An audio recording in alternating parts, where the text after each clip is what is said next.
아침에 나로 주의 인자한 말씀을 듣게 하소서. 내가 요나서 4장입니다. 1절에서 4절까지 우리 같이 한 목소리를 읽습니다. 시작. 요나가 매우 싫어하고 성내며 여호와께 기도하여 이르되 여호와여, 내가 고국에 있을 때에 이러하겠다고 말씀하지 아니하였나이까? 그러므로 내가 빨리 다시스로 도망하였사오니 주께서는 은혜로우시며 자비로우시며 노하기를 더디하시며 이내가 거시사 뜻을 돌이켜 재앙을 내리지 아니하시는 하나님이신 줄을 내가 알았음이니이다. 여호와여, 원하건대 이제 내 생명을 거두어 가소서. 사는 것보다 죽는 것이 내게 나음이니이다 하니 여호와께서 이르시되 내가 성내는 것이 옳으냐 하시니라. 성경을 해석할 때에 문화적 차이에서 오는 오류가 발생할 수가 있습니다. 예를 들어서 제가 태국에 처음 갔을 때에 우리 카렌 사람들을 놓고 설교를 하는데 당연히 한국말로 했죠. 제가 이 광야 같은 세상 살아가시는 동안 이러는데 오성 교사님이 통역을 멈칫하시더라고요. 어떻게 하시긴 하셨어요. 끝나고 나서 제가 물어봤습니다. 왜 그때 통역을 멈칫하셨느냐 이렇게 하니까 태국에서는 광야라는 단어가 우리처럼 풀 한 포기 물 한 모금 안 나오는 그런 황폐한 땅을 뜻하는 게 아니고, 태국은 가보시면 알지요. 그러니까 이모작을 한답니까? 넓은 이 평야에 펼쳐진 그 추수를 기다리는 그 기름진 모습, 황금 들녘, 이걸 광야라고 생각한답니다. 그러니까 우리 생각하고 정반대지요. 그러니까 설교를 광야 같은 세상 하면 이 오해의 소지가 있다 하는 것입니다. 이러한 시각만큼이나 차이가 나는 게 뭐냐 하면 하나님의 관점과 우리의 시각의 차이입니다. 우리는 어떻느냐 하면 어떤 현상을 딱 보고 열매가 있고 결과가 나타나면 우리는 누구를 쳐다보느냐 하면 사람을 보게 되는 거예요. 사람을. 그것은 풍성한 들녘을 놔두고 지금 내가 보는 현실에 대해서 사막을 연상하는 것만큼이나 영적으로는 큰 손해를 보는 잘못된 시각입니다. 이게 오늘 요나서에서 다시 한번 반복이 되죠. 앞서 살폈던 3장에는 니느웨 성이 회개합니다. 하나님의 진노가 그치죠. 그러니까 어찌 보면 선지자로서의 사역은 100% 성공을 한 것입니다. 해피엔딩으로 끝나는데 3장에서는 하나님의 진노가 막을 내리는데 4장은 엉뚱하게도 선지자의 진노가 시작되는, 어찌 보면 해프닝이 이제 벌어지는 것이죠. 저는 늘 그 생각을 합니다. 요나서는 3장까지 있었어야 된다. 3장까지만 있었으면 좋았을 뻔했다. 특히 요나 개인에게 두고 위대한 종으로 칭송을 받았을 건데 이 4장 때문에 가장 성질이 더럽고 고약한 선지자로 이제 기억이 됩니다. 되게 아기들은 엄마는 누구를 사랑해야 된다? 지만 사랑해야 된다. 아기들이 제일 경악하는 장면이 뭐죠? 엄마가 다른 애를 안고 있는 거예요. 다 늙어가지고 유치부 한번 가보세요. 유치부를 잠옷실을 가든지 엄마가 다른 애를 딱 안고 있잖아요. 그거를 끌어내리려고 어떻게 하든지. 그러니까 우리가 보고 있으면 어떻게 해요? 무섭잖아요. 재밌잖아요. 귀엽잖아요. 근데 본인은 견딜 수 없는 일입니다. 이게 이 성도들의 모습이에요. 이스라엘 선민들의 모습이라는 거예요. 자기들만 선민인 거예요. 여러분 혹시 그런 마음 들지 않습니까? 하나님께서 우리 가정에 우리 자녀들에게 우리 생업에 복을 많이 주셔야 되는데 다른 사람이 그 복을 가져간다, 다른 집안의 자녀들이 그 복을 받고 있다 하면 마음에 드는 생각이 어떻습니까? 모든 게 하나님의 돌보심이다. 자연스럽게 받아들여지십니까? 이 아기들이 엄마 품에 다른 아이가 안겨 있는 것을 눈뜨고 보지 못하는 그런 마음, 그것 때문에 일어나는 분노, 이게 지금 요나의 심정입니다. 얼마나 유치합니까? 그런데 이게 요나만의 문제가 아니다 하는 것이죠. 전무후무한 회개의 역사가 나타났습니다. 그런데도 불구하고 그 놀라운 하나님의 역사를 보면서도 자기는 죽고 싶다고 항변하고 불평을 합니다. 1절 2절을 우리 다시 읽도록 하겠습니다. 1절 2절입니다. 시작. 요나가 매우 싫어하고 성내며 여호와께 기도하여 이르되 여호와여 내가 고국에 있을 때에 이러하겠다고 말씀하지 아니하였나이까. 그러므로 내가 빨리 다시스로 도망하여 싸우니 주께서는 은혜로우시며 자비로우시며 노하기를 더디하시며 이내가 크시사 뜻을 돌이켜 재앙을 내리지 아니하시는 하나님이신 줄을 내가 알았음이니이다. 하나님의 은혜는 분명히 이스라엘에게 나타나고 그 은혜가 흘러 넘쳐서 좀 표현이 그렇습니다만 그 신약에 나오는 대로 부스러기 은혜, 뭐 찌꺼기 은혜 정도가 이방에 가면 막 그래도 그 사람들한테는 감지덕진데 아니 이런 이스라엘에서도 본 적이 없는 놀라운 회개와 회복의 역사가 이방에 임한 걸 보고 오히려 마음의 갈등과 분노가 생깁니다. 대놓고 얘기하는 거죠. 사실은 하나님 제가 니느웨가 회개하는 거 원하지 않았습니다. 이게 뭡니까? 선지자가 하나님을 쏘아붙이는 이런 일이 벌어지는 것이죠. 여러분 생각은 어떻습니까? 명색이 선지자인데 명색이 목회자인데 명색이 선교사인데 이런 마음을 가지고 사역을 할 수 있습니까? 복음을 전해도 되는 겁니까? 그런데 정말 안타까웠고 그리고 사실인 것은 우리들 속에도 이기적이고 남이 안 되기를 바라는 마음이 생길 때가 있습니다. 요나가 강권적인 능력으로 붙들려서 쓰임을 받을 때는 이런 게 틈을 타지 않습니다. 그러니까 여러분의 마음에 하나님으로 꽉 채워야 된다고 제가 강조하는 이유가 여기에 있죠. 그런데 평상심으로 딱 돌아왔을 때는 니네 사람들이 회개하는 걸 보는데 자꾸 마음이 불편해지는 것입니다. 예전에 편협했고 옹졸했던 시각이 고개를 쳐들기 시작하는 것이죠. 그래서 제가 서두에 말씀드린 그대로입니다. 어떤 위대한 하나님의 역사가 나타났을 때에 사람은 절대로 자랑해서는 안 됩니다. 여러분 부탁을 드립니다. 이건 뭐 여러분들이 아무리 좋아하는 목사님이 있고 주의 종들이 있고 뭐 대단해 보이는 여러분이 존경하는 뭐 정치인이 있고 경제인이 있고 사회복지가가 있고 사람은 안 됩니다. 그 안에 어떤 본심이 있고 실체는 어떤 건지 사람은 모르는 것입니다. 그 모든 배후에 역사하시는 분은 하나님 한 분밖에 없다 하는 것이죠. 여러분 이게 얼마나 코미디 같은 상황입니까?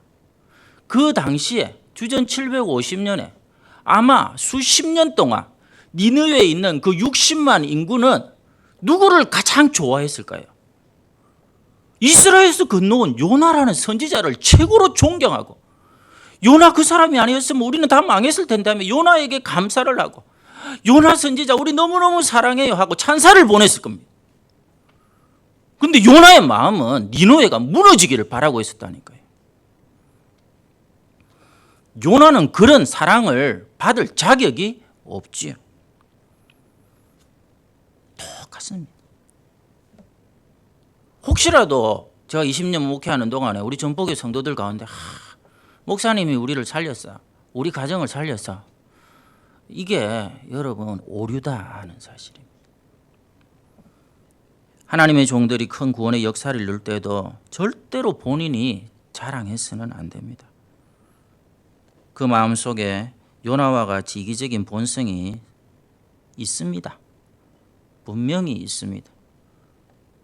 아이 목사님 안 그런 목사님도 있죠. 목사님 원래 성질이 좀 더럽잖아요. 저도 목회를 25년 해봤고 장로님들하고 당회도 20년 넘게 해봤고 저도 교회를 섬겨봤고 신방을 수천 번 다녀봤고 저도 다 해봤습니다.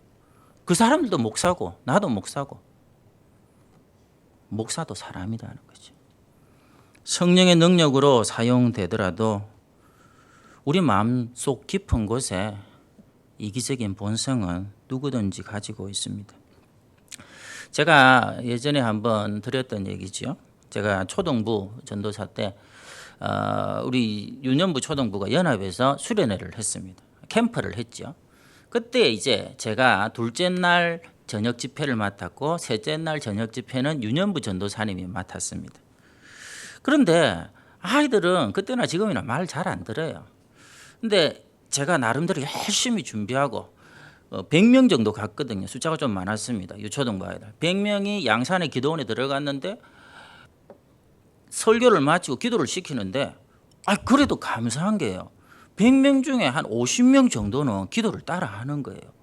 그리고 어떤 친구들은 막 눈물로 기도하더라고요. 여러분 유년부 초등부 아들이 눈물로 기도하는 거 보면 너무너무 이쁩니다. 그래서 마음이 너무너무 흡족해가지고 야 하나님께서 이 성령의 기름 부음을 여기 허락해 주시는구나 했는데 한 50명 정도는 똑같아요. 제가 엊그제 얘기했죠. 그 실시간 영상으로 보는 그 말 안 듣는 아처럼 딴전 피우고 떠들고 이렇게 하더라고요. 그래서 좋았는데 그 다음날 마지막 날에 저 경기도에서 목회하시는 지금 목사님이신데 그분이 하는데 이분은 저보다 더 스타일이 어른식으로 갔어요. 그러니까 내가 안 된다 싶었는데 뭐냐면 아이들을 천부여 어지없어서를 불리는 거예요. 파이디온 이런 거 불려야 되는데 천부여 어지없어서 그것도 전부 다 100명을 무릎을 꿇치더라고요. 그리고 나면 전부 손을 들으라 하더라고요. 그리고 난 다음에 천부여 어지없어서 5번 6번 부르는데 아이들이 통곡을 하기 시작하는 거예요. 아이들이 진짜 통곡을 하기 시작하는 거예요. 그러면서 기도를 시작하는데 여러분들이 예전에 가장 강력하게 기도의 불길이 타올랐던 그 장면을 연상하면 됩니다. 와, 보통이 아니더라고요. 그러니까 아이들이 기도하는 가운데 이 전도사님이 여러분 하나님 자녀인 걸 믿습니까? 그 양산 그 밤골 떠나가는 줄 아세요? 아멘. 여러분 장차 하나님 앞에 갔을 때에 칭찬받은 하나님의 사람으로 이 땅을 승리할 줄 믿습니까? 아멘. 여러분 앞으로도 학교에 가서 거짓말 할 겁니까? 아멘. 그리고 애들이 지금 정신이 지금 약간 혼미한 겁니다. 은혜를 너무 받아가지고 앞에서 뭐라든지 간에 무조건 아멘으로 응답하는 거예요. 그러니까 하여튼 뭐 어찌됐든 간에 뭘 아멘 하든 간에 진짜 너무너무 그 100명의 어린아이들과 모든 선생님들이 기쁨의 눈물을 흘리고 감격할 때 가장 마음이 비참했던 사람은 누굴까요? 제가 그날 밤 잊을 수가 없습니다. 아니 내가 기도회를 인도할 때는 50명이 말을 안 듣고 딴청을 피우는데 어저께 그렇게 딴청을 피우던 애들이 왜 하필이면 오늘 저렇게 회개하고 눈물을 흘릴까? 함께 무릎 꿇고 감격해야 될 순간에 비교된다는 생각으로 비통한 마음이 들었던 그게 나. 여러분 없을 것 같습니까? 여러분의 삶에는 정말 그게 없을 것 같습니까? 그러니까 사역자들에 대한 칭송은 조심해야 되는 것입니다. 좋지 못한 동기도 충분히 자리 잡을 수 있습니다. 목회자가 다른 목회자와 설교 비교하는 것 때문에 마음에 괴로움이 많은 게 사실입니다. 다른 교회 성장 때문에 시기하는 마음도 많이 있습니다. 그게 안 되면 컴플렉스에 쌓여서 엉뚱한 데 집착하는 경우도 많습니다.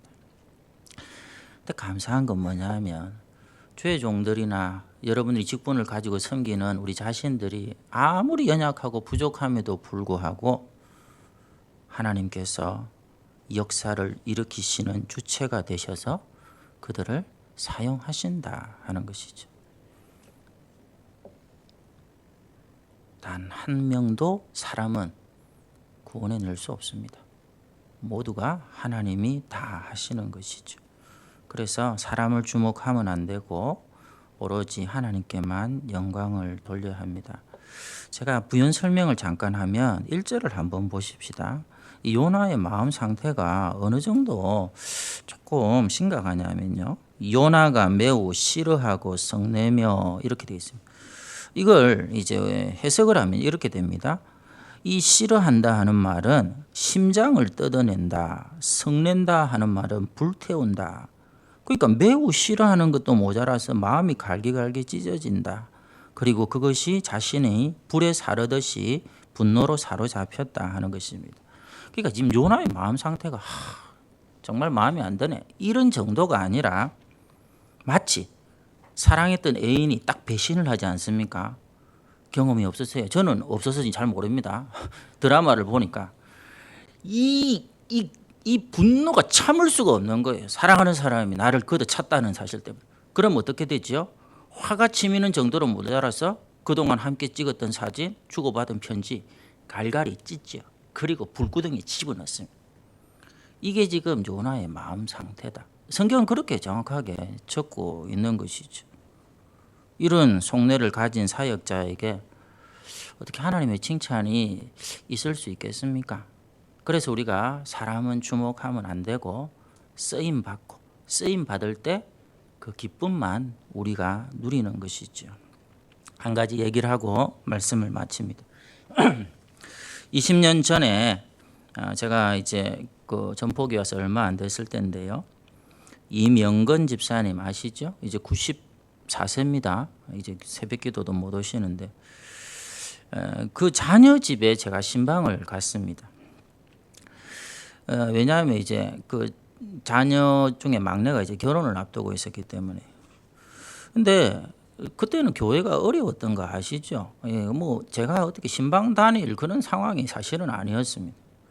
그런데도 제가 신방을 갔어요. 왜냐하면 이명근 집사님이 그때만 해도 너무 무서웠습니다. 제가 왔는데 부목사로 와가 인사하는 그 주에 마당에서 장로님들하고 삿대질하고 싸우는 걸 본 거예요. 야, 세상에 장로님들한테 고함을 지르는 거 보니까 저분 성질 대단하시구나. 내가 신방 오라는데 안 가면 후환이 두렵겠다. 이리 싶어가지고 어쩔 수 없이 갔습니다. 진짜입니다. 어쩔 수 없이 갔습니다. 어쨌든 결론은 이겁니다. 저 그때 가서 뭐 예배 드리고 기도하고 이래 왔죠. 작년에 이정상 권사님 돌아가셨죠. 장례식이 끝나고 제 방에 오셔서 그런 얘기를 하셨습니다. 목사님, 20년 전에 목사님이 우리 아들 집에 와서 우리 우리 자녀들과 손주들을 위해서 기도해 주셨잖아요. 20년이 지난 지금 다 이루어졌습니다. 회사가 없어지는 바람에 명퇴를 당해야 되는 상황인데 생각지도 못한 만남이 이루어지면서 아들들이 다 은행 지점장으로 은퇴를 했고요. 그리고 다른 자녀들은 승진을 하고 손주들은 이리저리 일이 꼬이는 것 같은데 30이 되면서 하나님께서 대한민국 최고의 삼성에 취직도 시켜주시고 의사로서도 다시금 의전원 생활을 통해서 시작하게 하시고 미국에 있는 손주는 생각지도 못했는데 외교관의 길을 걷게 하시고 지점장을 마치고 편한 노후를 지낼 수 있는 자식들이 하나님을 위해 선교사로 나가서 살아가는 걸 보며 열방 가운데 요셉이 샘 곁에 나무처럼 뻗어가는 그 기도를 해주셨던 목사님의 기도가 남김없이 다 이루어졌습니다. 너무너무 부끄럽습니다. 그 얘기를 듣는 동안 너무너무 부끄럽습니다. 왜냐하면 저는 마지못해서 갔거든요. 뭐라고 기도했는지 단 한마디도 기억나지도 않습니다. 그런데도 하나에서 10가지 자녀 손들 가운데 지난 20년 동안 다 이루어졌다고 하니 결국 하나님이 다 하시는구나. 사랑하는 여러분, 광야 같은 세상이다. 우리 이런 표현을 쓰지 않습니까? 그런데 이 광야 같은 세상에 여러분이 어떤 시각을 가지느냐에 따라서 요나의 마음을 품느냐 하나님의 마음을 품느냐에 따라서 진짜 아무것도 없는 황량한 들판이 될 수도 있고요. 초막이나 궁궐이나 내 주 예수 모신 것이 그 어디나 하늘나라 기름진 평야와 같이 풍성한 들녘과 같이 하나님의 은혜로 꽉꽉 채워지는 천국과 같은 삶을 살 수가 있습니다.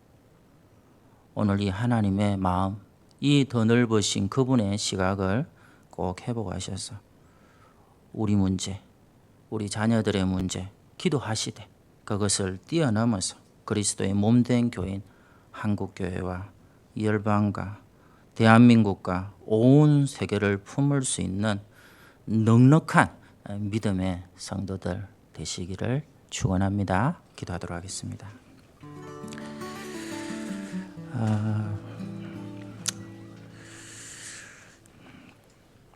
6.25 70주년 어제 지났는데요. 이명근 집사님 얘기를 해서 그렇습니다. 이분은 방공포로입니다. 북한군으로 참전했다가 대한민국을 선택하고 믿음 하나 때문에 아무도 없는 이곳에서 시작한 그 삶이 90여 평생 자녀들이 믿음으로 승리하고 하나님께서 이를 이루시는 것을 감사하며 살아가는 게 6.25 70주년 어제 지내면서 제 머릿속에 떠올렸던 한 가장의 한 믿음의 아버지의 삶이었습니다. 우리가 그렇게 돌아보면서 하나님의 일하심을 같이 노래하고 서로를 축복하면 좋겠다 하는 생각을 해봅니다. 이 민족 다시금 긍휼을 베풀어 주시고 모든 것이 혼란스러운데 니느웨 백성의 회개가 우리에게 임할 수 있도록 우리 같이 기도하시고요. 우리가 제대로 믿고 순종해서 우리 가정 안에도 또 이 부산 땅 안에도 우리 한국교회 위에도 우리 자녀들 가운데도 온 세상이 부러워하고 시기할 만한 만큼의 놀라운 하나님의 축복의 역사도 차고 넘치도록 우리 같이 기도하도록 하겠습니다. 하나님 아버지 감사합니다.